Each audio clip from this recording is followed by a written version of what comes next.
What do you think about this Deshaun Watson situation, AJ?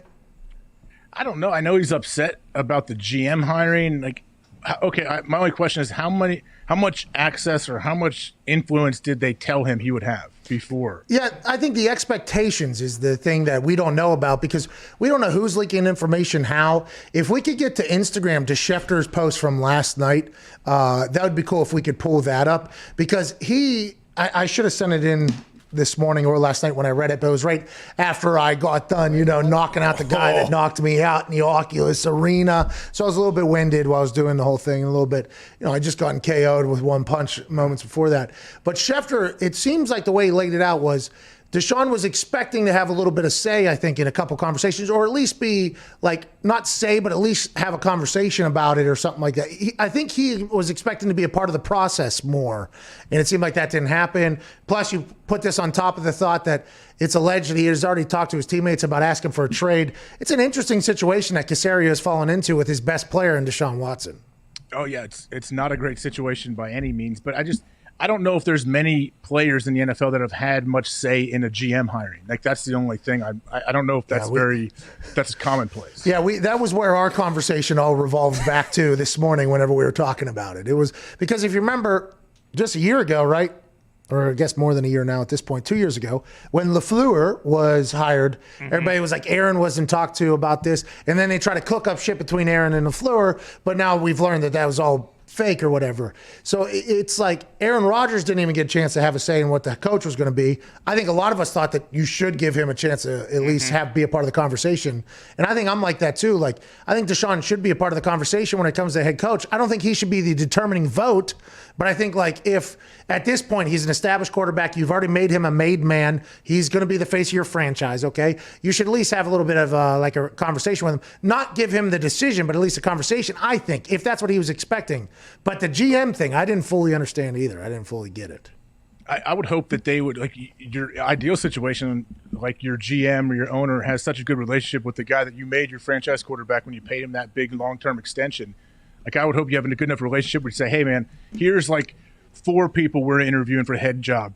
Do you have any red flags? Is there any reason why you wouldn't want to work with? Who would you prefer over this person? What are your thoughts on these people? And then they can just use that as one bit of information when they make the hire. Any reason why you would hate any of these? Yeah, that guy, hate him. Okay, all right, well, fair.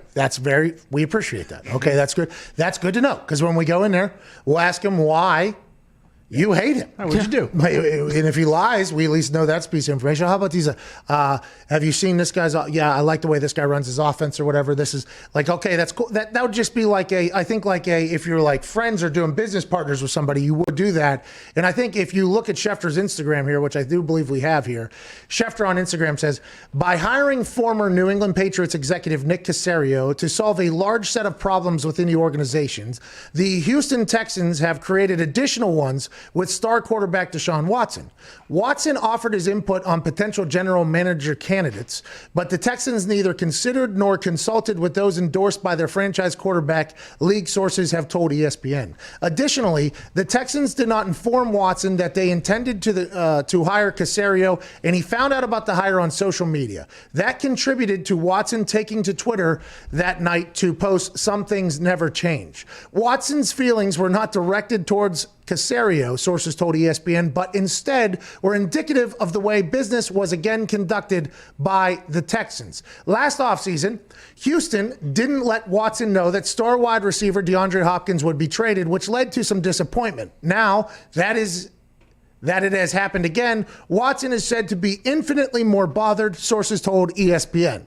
This time, Watson had met with Texans owner Cal McNair on several instances, sharing thoughts on certain candidates that came highly recommended, with Watson suggesting that the team at least talk to them. Sources told ESPN he did not expect Houston to hire those that he endorsed, but he was hoping the Texans would be respectful of the feelings of the group of his teammates that he was trying to represent, sources told ESPN. The Texans, however, did not act on their quarterback's thoughts and charged ahead with a hire that mattered to a much smaller circle than the one that Watson was trying to aid, sources have told ESPN. Even if they didn't want to move forward with any of Watson's recommended candidates, sources told ESPN, that Watson wanted to at least have the opportunity to meet with ownership's finalists so he could offer his thoughts from a player standpoint to benefit the team, and then the Texans could hire who they wanted. That opportunity never came, sources told ESPN.